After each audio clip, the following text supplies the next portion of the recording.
Welcome to today's session on as part of the Brexit webinar series that BDB Pitmans has been running.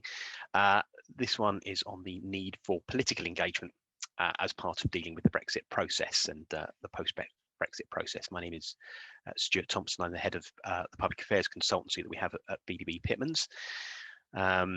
And very pleased to thank the DK UK this morning for working with us on this particular webinar. So I know there are a number of members of the Danish UK Association on the call, and some members of the association as well. We've got my colleague Melissa sitting quietly in the background, but doing all the real brains behind making all this happen. So if anybody has any problems, or you can put something in the chat, and I'm sure she can drop on and help you. We also have the normal sort of Q&A function as well. So as I talk this morning, now look, we've got about an hour. To be honest, but I don't expect to take an hour. You'll be probably quite grateful to know. I've got some slides which we'll go through and some chat. But if anybody's got any questions they want to ask at any point, then feel free to put it in on the Q&A there, and I'll deal with them either as we go through, or we can save them up to the end where we've got some sort of allocated time for questions as well. So do hopefully make this as engaging and participatory. If I get my words right this morning, that would be fantastic. So say Melissa's in the background, she can help you with the technical side of things. Anything goes wrong, but do feel free to get involved in the Q&A side. So first of all, it's always best to get the slides to work, I find. Excellent, good start. So again, thanks for joining us this morning. What I want to do today is talk about the political side, the political engagement side of Brexit, and all the ramifications that come with that. And as we've heard about over the last 6 weeks or so from various experts across the BDB Pitmans team, there have been huge ramifications for all organisations from Brexit, and we've explored a range of the issues during the last few weeks as well. But I contend that we've now entered a phase of ongoing risk management. An organisation can either put processes in place to manage that risk, or ignore it at their own peril. I don't think they can do that. It would be bad management. It would be bad leadership, and organisations will be called out for ignoring that risk associated with Brexit. So what does that risk management look like? Well, it's about politics. So that makes it about political engagement. The new policies and approaches and the regulations that are being developed are being dealt with by civil servants, officials, but being led by politicians. So political engagement is at the heart of the approach to that post-Brexit risk environment. So as governments look at new regulations, they look at laws, and particularly look at trade deals across the world, they'll all have ramifications for organisations, and it's up to us all to work with government proactively, engagingly, to try and put your side of the story across. If not, well, then that opens up specific dangers. So what we're going to do over the next sort of 20-25 minutes or so of these slides, we'll look at what the current position is with government. I'll look at what we can expect, and then I'll put up some engagement lessons as well, so hopefully we can all sort of think about how to improve our effective engagement with government. Fundamentally though, it's always best to start with the foundation of what this government wants to do and achieve, and to do that we only have to look back, well, now 18 months or so, pre-pandemic, to the election of 2019, December 2019, and the government's Conservative Party manifesto, Get Brexit Done, Unleash Britain's Potential. So that's the foundation stone of this government. And of course, look, we all know that manifestos can vary. They're sort of guide to actions. They're not binding contracts, although politicians have tried that approach. And indeed, depending on which bit of the manifesto you're looking at, it is either a binding commitment or not. So yeah, yes, the manifesto mentions the commitment that the government wanted to make to foreign aid, which has now changed, at least in the short term, whereas even just this morning, listening to the CLG Secretary of State Robert Jenrick also referring back to the manifesto and saying, well, it was in the manifesto, therefore it's what we're going to do. So they take a slightly nuanced approach to the role of manifestos, but it's what we have as that foundation stone. So if you look through the manifesto, and it's still online, we can all read it, and I'm sure some of you have probably got it on your bookshelves as well. You know, that's what we need to look through. So, you know, even the slogan for the election, for the manifesto, seems to sum up, you know, of almost the level of boredom with the process of Brexit as it was at that time. And as we've seen with this government so far, there's lots of big plans. You know, the manifesto is full of lots of big commitments, but detail is slightly lacking. So that's still in development with a lot of the manifesto, but particularly some of the Brexit aspects of the government's approach as well. Johnson promised in the manifesto to unleash the potential of our whole country. There was, according to the manifesto, a pent-up tidal wave of investment into our country. And that's our first clue for communications. So this is not just about global Britain. So Brexit isn't just about global Britain, the Buccaneers doing the free trade deals and getting the investment opportunities right. It's also about business here, organisations here in the country, and being open to business. So there's a sort of an inward and an outward aspect to Brexit as government would see it. I couldn't quite resist using this particular phrase for the manifesto as well. We can release that lion from its cage and take this amazing country forward. Very sort of Boris Johnson style comment to make. And you can't quite imagine those words being in the Jeremy Corbyn Labour Party manifesto from the same election. And then the manifesto starts to get into some about where we can see the engagement opportunities as I see it. And they're the bits that we need to sort of consider in more detail. I'll run through some of these. We will use our post-Brexit freedoms to transform the UK for the better by focusing on your priorities. Fine, but your priorities, well, that means somebody has to tell them what those priorities are. Again, effectively a call for engagement. There was mention of some specific areas where we could see action. So raising standards, again, quote, raise standards in areas like workers' rights, animal welfare, agriculture, and the environment. And it also stated that Conservative government would take back control of our laws. I think we've heard that phrase before. Take back control of our money. That's fine, the pound in your pocket. Control our own trade policy. Introduce an Australian-style points-based immigration system. Again, picking up on some of the issues that Tim and other colleagues have talked about in recent weeks on this seminar series. And ensure that we are in full control of our fishing waters. So again, very, very clear. Now, for them in the manifesto, getting Brexit done is then used as a way to use our post-Brexit freedoms to build prosperity and strengthen and level up every part of the country. So again, another clue, if you like, to inform our engagement. The government's post-Brexit plans won't be sort of neatly tied up in one set of policies or one set of plans or one piece of legislation. Instead, it's going to cut through in a whole range of different policy areas and different initiatives. So, you know, basically, none of us should assume that the proposed changes will make headlines, and we need to be paying attention to all of these things all the time. I.e., there's not going to be one massive Brexit bill where suddenly all this stuff gets neatly wrapped up. Instead, it's going to be in a whole range of different policy areas, new regulations, new legislation for some policy areas, but not all. And that means that they'll have different levels of scrutiny with that as well. So we need to be paying attention all the time. Now, some organisations have great sort of monitoring systems in place, covering parliament, politics, media, social media, but industries will be paying attention as well. So there should be a good use, I would contend, of shared intelligence, maybe even with competitors as well. But everybody knowing and finding out what's going on so that government doesn't not necessarily give a headline change that slips past and you're not paying attention is what I'm trying to get to, I suppose. And then there's more in the manifesto. It talks about using our freedoms out after Brexit to ensure that British rules work for British companies. Again, pretty broad brush potential changes there. They will prioritise the principle of fairness in the workplace.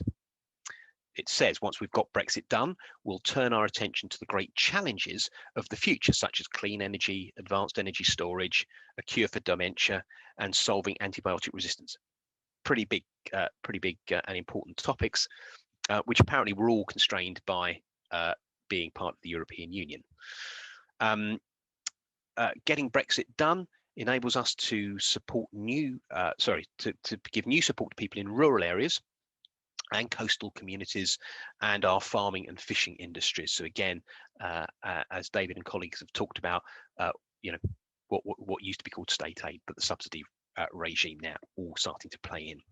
And one of the great opportunities for Brexit is the chance to lead the world in our quality of our food, agriculture and land management, an inference of upwards movement on regulation potentially. But there are some specifics as well.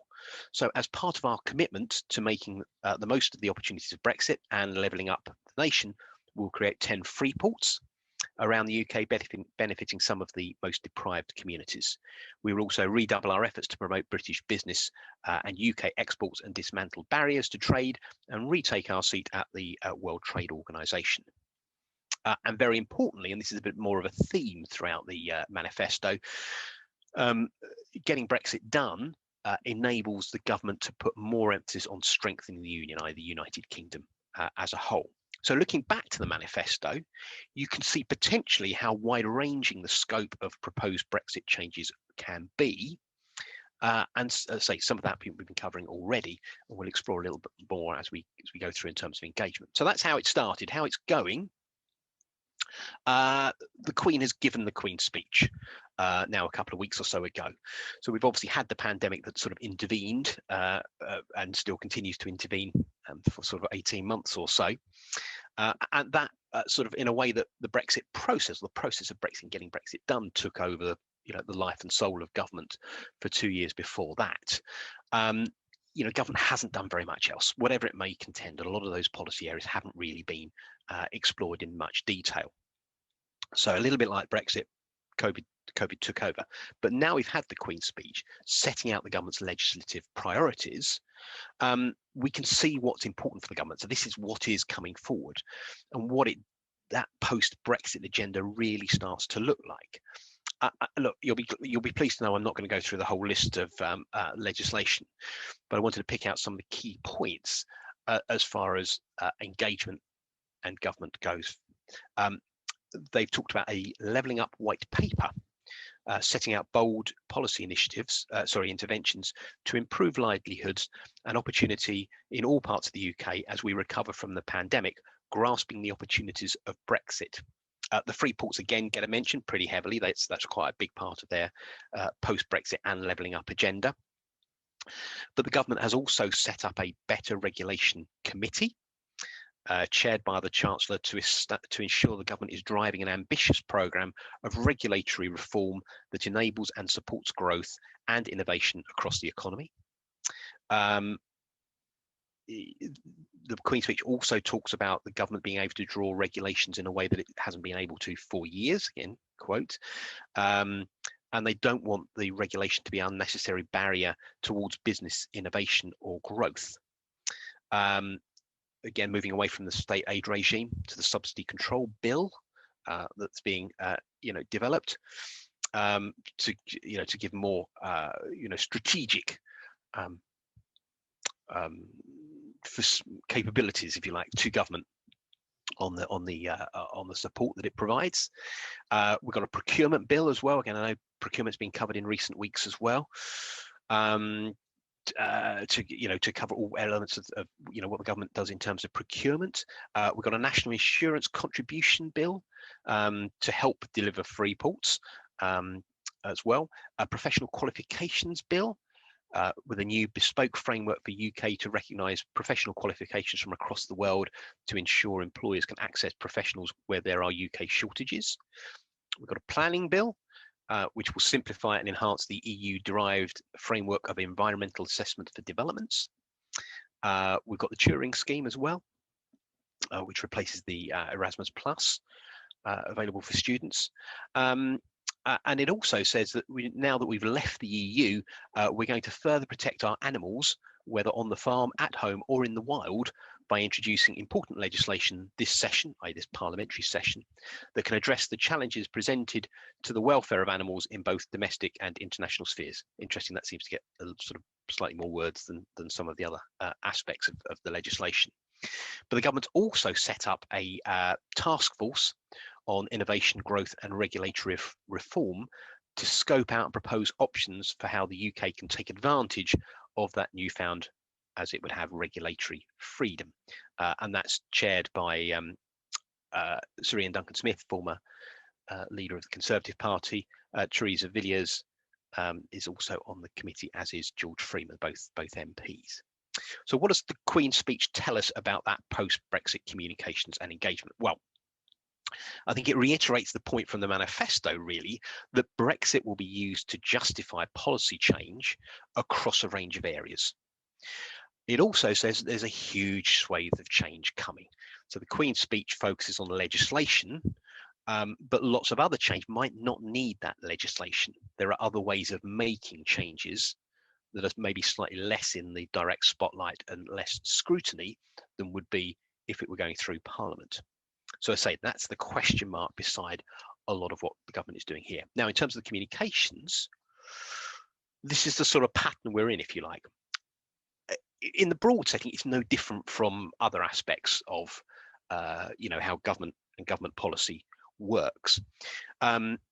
So the golden rule is the earlier that you engage, the more chance you have of affecting influence, affecting success. And if you think about formulation as being that sort of manifesto, broad brush line of policy delivered by politicians, it then goes across to officials, so the civil servants, to think about the detail, the implementation, and then through to the scrutiny of Parliament. And of course, politics being politics, that process doesn't stop. Governments can't stop doing things after a year in office. It has to keep going for the 4 or so, whatever years, depending on which piece of legislation is in power at the time. The 4 years of being in government. So first of all, we just need to be aware. We need to have that monitoring system in place. There are lots of announcements that come out, and not a lot of those, or not all of them, will come into effect quickly.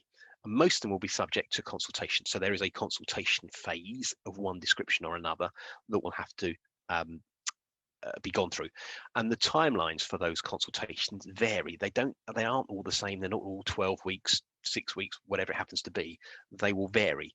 So don't apply a sort of internally any sort of broad brush principles or approach to the way that those consultations are held.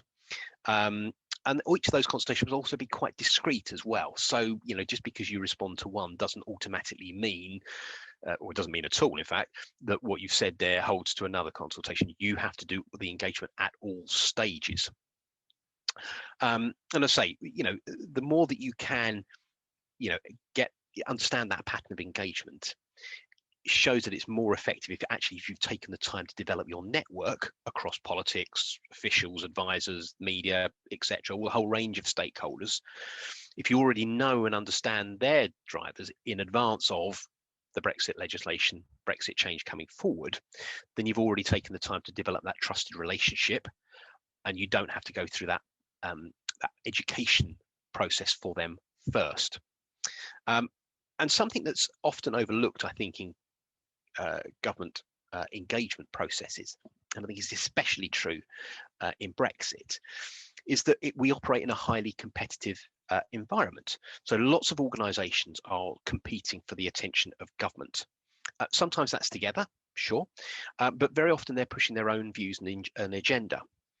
So you need to think about that political engagement during Brexit process, after Brexit, as being part of that way of informing and engaging, and being able to answer the questions that your audiences want answering, not just being about what you want to tell them.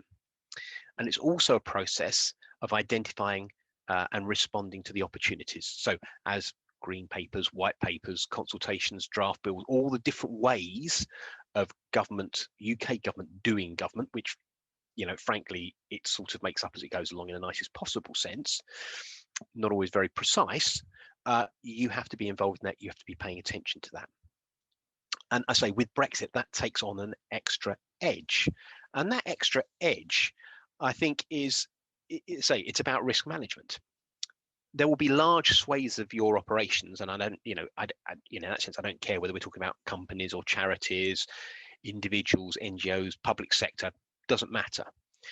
Whatever, you will seek and experience change in the coming years. And fundamentally, you then have a choice.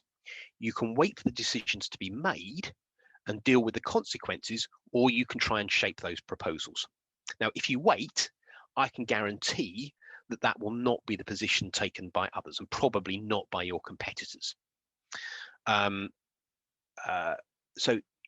I'm not sure, therefore, that senior leadership teams in any organization will be particularly happy with that approach.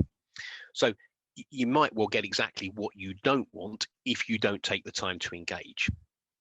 But you also risk not receiving information that others have in helping them to prepare for those changes either.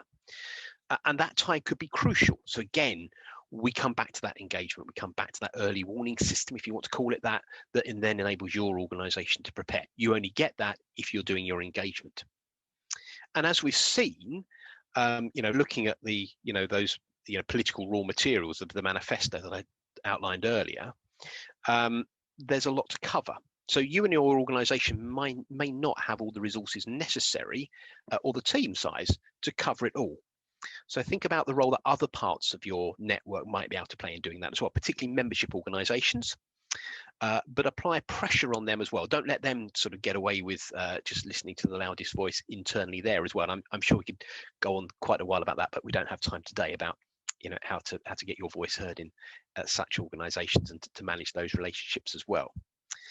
But a key aspect of risk management in the political context is also prioritization. So which are the issues that are most important to you? What do you think you can realistically have an impact on? And those are the sorts of questions that you really need to be asking about. So think about where your organization's weak points are as well. And that may help you to map a way forward. And think about being at the heart, or think about those issues being at the heart of the political engagement strategy, and frankly build out from there with some of the tactics that you may want to look at as well. I've had a question that's come in from Tim, and I think I'll deal with that towards the end, Tim, if that's okay, because I think that will sort of help us to wrap up some of the points that we want to make.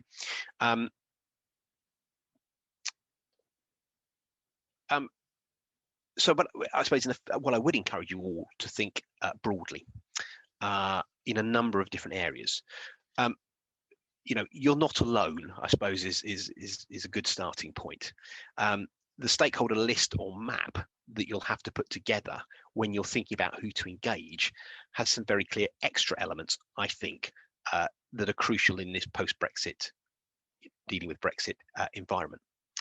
First of all, as we've noted, it's not just about central Westminster government. It's all too easy to fall into a trap of thinking just about the Prime Minister or the Cabinet or their teams around them and their advisors. But the devolved administrations in particular are incredibly important in the post-Brexit environment and each have their own approaches. It's not the same, but we've seen a lot of this obviously in terms of COVID response as well.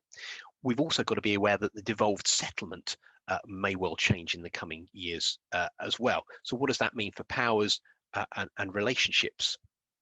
We've also now got mayors, across England, and a lot more, city regions, combined authorities, and other structures in government, but effectively beefed up local authorities, if you like, local authorities themselves as well, taking a much more proactive role. They're all pushing their own agendas as well, obviously slightly constrained in what they can do, but we may well see more mayors, for instance, as a result of the Levelling Up white paper, which I mentioned earlier. And if you think about some of the Conservative mayors, in particular, so Andy Street in the West Midlands and Ben Houchin in Tees Valley, their election wins in May really helped to cement their role in British political life. There will probably be more mayors now if they'd have lost arguably you could say that the government may well have lost interest, but the role that mayors play. And frankly, they're closer to their local businesses and can push their needs when it comes to trade and other issues as well. So ironically, in some ways, we need to lose a UK focus or a solely UK focus in our political engagement as a result of Brexit. So we need to think about devolved, certainly, and this may come as a bit of a surprise, but we also need to think about the European Union and the member states as well. So our official voice, Britain's official voice, has gone. We aren't a member anymore. But to think that the European Union doesn't stop continuing to make policy, and those policies will continue to have an effect on the way that government here operates and the approach that it takes, would be naive, I think, in the extreme. And you have to contend with the UK government and Brussels having a difficult relationship. We've seen it just in the recent days with Lord Frost, the Brexit minister, accusing the European Union of having legal purism. I'm sure some lawyers on the call may quite like that approach, but in the context of Brexit, it's seen as not a good thing as far as the UK is concerned. So relations remain tense. So for organisations, those bodies in Brussels remain important for many of us because they keep the channels of communication open.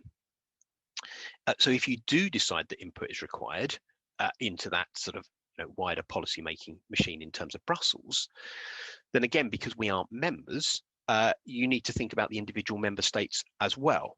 And for some of you on the call today, again, pleased to be working with the Danish UK Association, DK UK, on today's session. There are obviously those direct links with individual member states as well, operationally in many cases. But I would suggest you need to work with the likes of the DK UK to secure engagement. They have their own networks, their own contacts, their own engagement, and that could all be of use to you as well. So here in the UK, as well as in those sort of home countries as well. And then you think about the other side of global Britain, which I mentioned earlier, the sort of the more inward side. We've got many embassies and membership and representative bodies have set up engagement teams here to help their home companies sort of engage with the UK government as well, and for those that they represent. So again, good networks and something for us to think about as part of our political communication and engagement.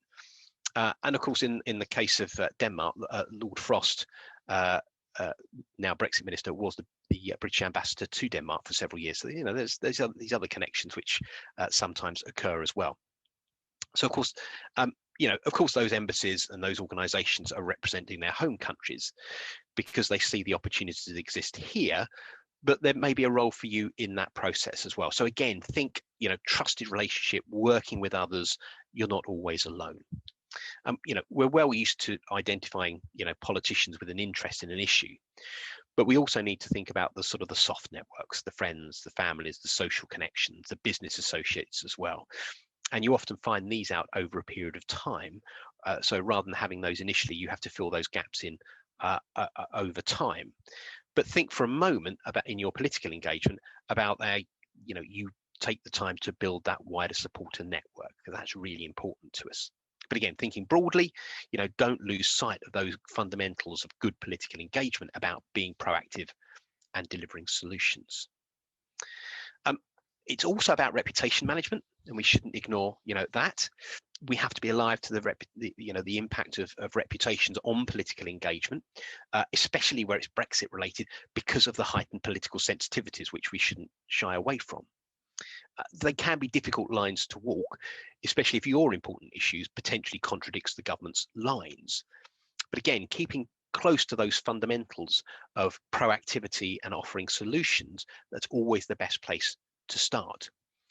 But being alive to the thoughts of reputations when it comes to the media and social media, politicians really don't like finding out or being called out, through such public channels if you haven't given them a chance to deal with the subject of the issue themselves in the first place.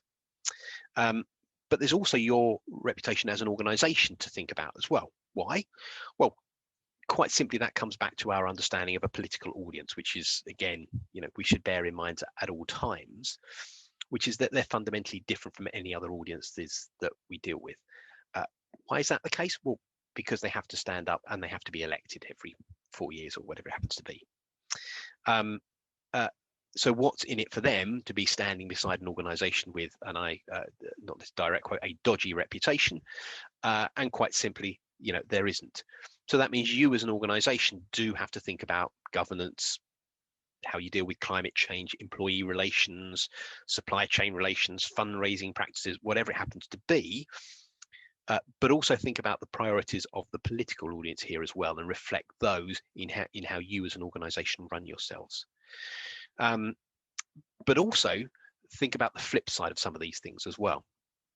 So if you're going to go out and do your political engagement and say that you want to propose changes to regulations, which some may claim are lowering or lessering them, that you're removing protections in some way, how are your stakeholder audiences, your staff, for instance, going to react to that? Will they feel less protected? Will your local community think less of you? So if you take a position, especially a public one on some of these issues, think through those wider reputational consequences. So look, we don't need to go through this in detail. We can see what the government's priorities are. We can't really, they get mentioned a lot. Hashtag Build Back Better for the government. You'll notice they don't really talk about Brexit too much anymore. The phrases they use tend to be wrapped up in global Britain, pandemic recovery, levelling up in particular. But also, I think one of the policy areas that we'll see a lot of change on as we run up to the COP26 summit, still potentially to be held in person later this year, COVID regulations allowing, is how this ties in with the post-Brexit environment. So we will see a lot of policy change in this area, a lot of policy announcements, certainly, if not change itself, which we'll need to think about. But absolutely, it will be part of what we do. Look, and fundamentally, come the next election, 2023, 2024, depending on when the government goes, the government is going to have to show that it has delivered. Again, thinking back to that fundamental principles of what makes our audience different. Politicians, they need to be elected. They need to show progress. So on the one level, this government has got Brexit done. Brexit has happened. Now a year or 18 months ago, more or less. But across a range of other policies, it's still got to deliver. So we will see lots of change. Just to finish up, sort of what I wanted to talk about, hopefully has been interesting to those of you watching today, and you can start thinking about your Q&As in addition to Tim's one that's come through, which I'll answer in a second. What the implications are. Well, I mean, I think we can, continued tension between central and local government. The way that government at Westminster will want to control the agenda in advance of the next election, whilst at the same time talking the language of sort of devolution and local control, and taking back control from Brussels and then deciding where that goes. So we'll see more of that tension with mayors, I think, and elections as central government as well. Continued stresses in the union, I think, will particularly with Scotland. And whether they seek another referendum, which they've talked about, certainly another independence referendum. We've also got the thing which is not about, or at least on the face of it, not about Brexit, which is the COVID public inquiry as well. That will take a lot of attention from politicians, particularly the government, whenever it kicks off June-ish time next year. That may well have an implication for the timing of the next general election as well, I think. So, the danger is that the timing of the next election becomes the absolute focus and delivers or impacts on all various aspects of timescales. But I think that has to be a worry. We also need to think about Brussels being seen as the baddie continually and being brought up as the baddie come the next election as well. I'm not sure that is going to do us too many favours generally in terms of our relationship with the European Union, but also more widely for trade deals as well. So, the worry is that the post-Brexit world becomes fixed on the next election and what can be shown to have delivered to the electorate by then, rather than what we would all prefer, which is a sort of a focus on the longer term delivery aims and the longer term improvements that the government can deliver. So I suppose if I'm trying to sum the whole thing up in sort of one sentence, I think it just means that getting that political engagement right becomes even more important. In the coming months, we all have to be paying attention to what government is up to and to make sure our voice is heard. But thinking about those other audiences as well, not forgetting Brussels, thinking about the wider groups of friends and allies that might be available to us, such as membership bodies, embassies, and others as well. So I hope that's given some general thoughts. Feel free to type up some questions in the Q&A. What I'll do is I'll start by, if I can, slightly paraphrasing a question we've had in from Tim. So on engagement, there's quite extensive governance framework planned to govern the TCA and future joint UK-EU policy developments, so the committees, joint parliamentary assemblies, civil society forums, etc. And Tim's asking how important they are for engagement, and will formation of these be on hold because of the current politics? How do I see the process of formulation of these, and how organisations can engage with them? That's a really good question, Tim, and quite a complicated one, in the general sense. Yes, look, government will set up various official ways of doing business. It always does. Two things about those. One is, you do have to, as much as you can and as much as resources allow, engage with those official channels, because you will find that what government is very good at, and I think it goes back to that sort of slightly circular diagram which I put up on one of the earlier slides, is that if government thinks that you're trying to circumvent that process by coming in later, if you like, with a difficult issue or an issue that hasn't been raised before, it effectively gives them permission to ignore that or argue more forcefully against it.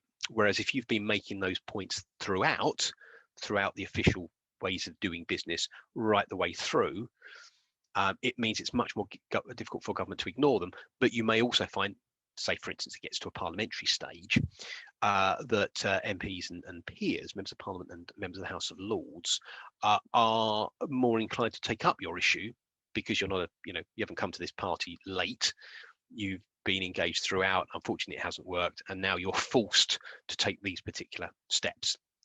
So I think it always stands you in good stead to do that. Now, how effective any of those will be, well, I mean, I think we have to wait to see some of the detail about membership and the way they're set up and the processes and the terms of reference, in essence, for those, because it may well be that some of them are fig leaves, talking shops, whatever phrase we want to use.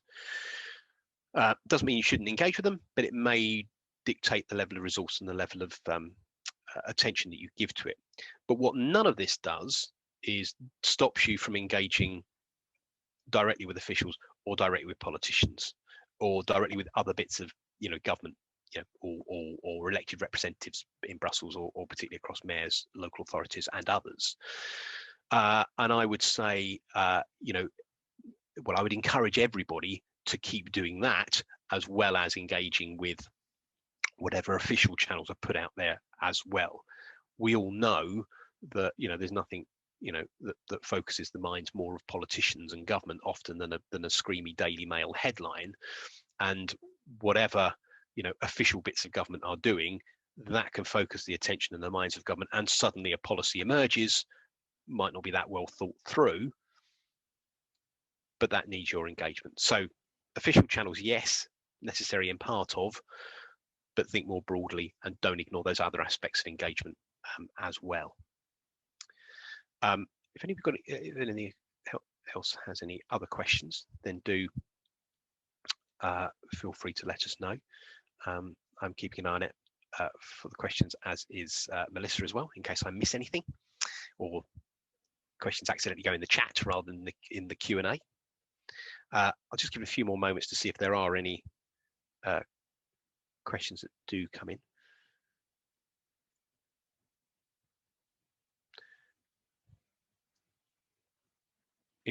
Yes, I was going to say, if not, I may have Gunnar, thank you for the question, Gunnar. So how has engagement with civil servants and politicians evolved over the pandemic? Again, good point. I mean, look, I think during the Brexit process and during the pandemic, in effect, there's been very little space for other policy areas. So if you like, the normal business of government hasn't been able to happen during the pandemic. It's been very much focused on the immediate priorities of, obviously health around the very successful vaccination process. But thinking back earlier about, PPE and, other aspects, or the direct support to business, particularly with the Treasury. Obviously, as our former Prime Minister and his texting habits tried to show as a case in point. So it's been tricky. It's not happened. Sorry, that's a very, very inelegant way of expressing that, because particularly for those officials and politicians that have been, slightly away from or have got other interests, maybe they've certainly had time. So we've definitely worked with clients that have had some very successful engagement with both officials and politicians during both Brexit, but particularly during the pandemic as well. But it has constrained decision making within government that much more. We're now coming out of that, starting to come out of that. The Queen's speech sort of shows us the range. I mean, I concentrated on the Brexit-related aspects, but there are a whole range of other areas of policy which the government is looking at as well, which may all require, separate streams of engagement. But because they can now sort of crack on with those aspects of government, so government can start doing business again. So government can start looking at policy again. It can start its decision-making process again in a way that hasn't been the case for now quite a number of years. Brexit and because of the intervention of Brexit and the pandemic as well. So keep focused on those fundamental principles of good engagement, and I don't think you'll be far wrong from there as well. Gunnar's also asked about, is it useful engaging via the British embassies around the world? He's mentioned Copenhagen, obviously, because Gunnar is from the Danish-UK Association. It's a very good point to raise. Yes. I mean, I think, absolutely, I mentioned the embassies here particularly, but yeah, no, embassies around the world. I mean, the coalition government slightly changed, or did change, the way that UK ambassadors took on more of an economic role, if I can paraphrase it like that, from 2010 onwards. So instead of just being about passports and helping people that have been caught in unfortunate positions and things like that. Sorry, that sounds terrible, and I apologise to any ambassadors that may accidentally stumble across this webinar at some point in the future for misdescribing what they do, which is so much more than that.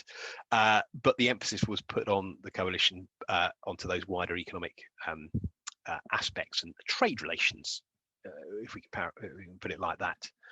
That is absolutely still the case, and I think is even more important in that post-Brexit world. So yes, British embassies, if you've got operations in different countries, and there are various aspects that you can think of about engagement as well. So, in particular, Department of International Trade, DIT, and Liz Truss as Secretary of State, if you are looking at markets around the world, I mean, the political engagement, there with DIT and with ministers to sort of push those to make sure that, the priorities that the government and department follow are the priorities of business, of actual businesses, rather than, again, not wishing to be rude to civil servants, but, they haven't just been sort of, put together by civil servants, but they've actually heard from real organisations. It's real voices. That's what government needs to hear from. It needs to hear those real experiences and those real ideas that, frankly, organisations, doesn't just have to be businesses. I mentioned with charities, NGOs, a whole range of others, public sector as well.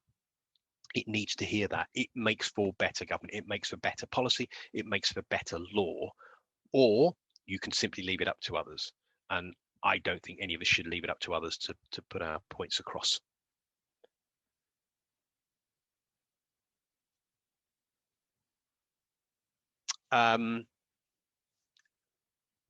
Tim's asked, any forms of innovation to mention an engagement process of engagement with policymakers and decisions that you can see. Well, I mean, Tim, the one that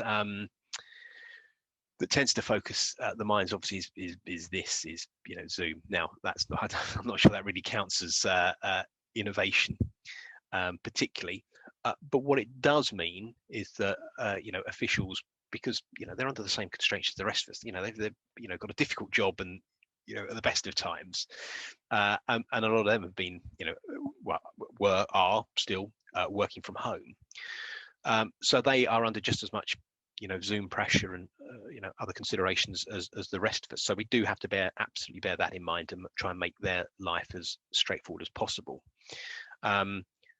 So certainly, I suppose, I'm not sure about innovation. I suppose what I've mainly seen in my time again, certainly in the last few years, is that both officials and politicians operate much more across social media as well.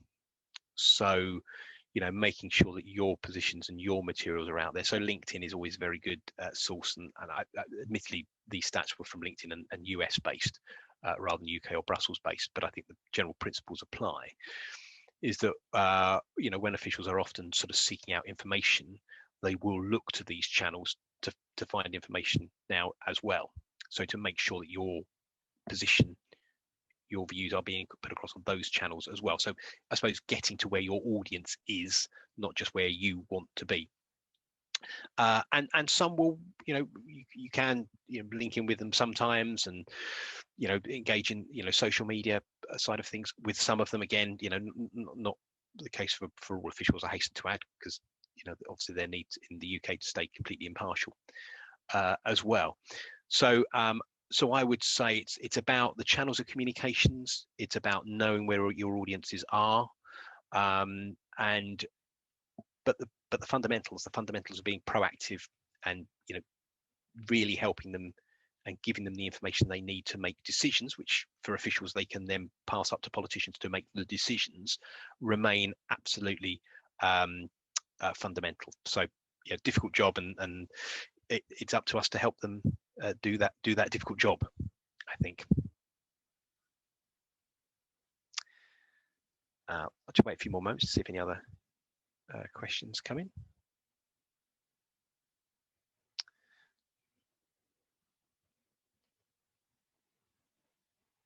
If not, you can find my details. I'm eminently sorry, this is really weird seeing two pictures of myself on the same screen and seeing how much I've aged during lockdown as well, sadly. Anyway, I'm eminently Googleable, but you can find me on any of these details here. That's absolutely fine. So do feel free to give us drop me an email or give me a call to talk about any of these particular aspects. Or again, if you need to make contact with anybody else from our Brexit series across the board, I can always, and you can't find their details for any reason, then let me know, and we can always join you up with them as well. So I probably just, my final point is to sort of say thank you for attending today, everybody, and thank you for those watching slightly later in the day. Hope you all enjoyed it. Thank you for DK UK to help supporting today's session as well. And if any questions come up in the future that you don't want to put on the chat, I'm always around, so do feel free to get in contact. Thank you very much. Bye-bye.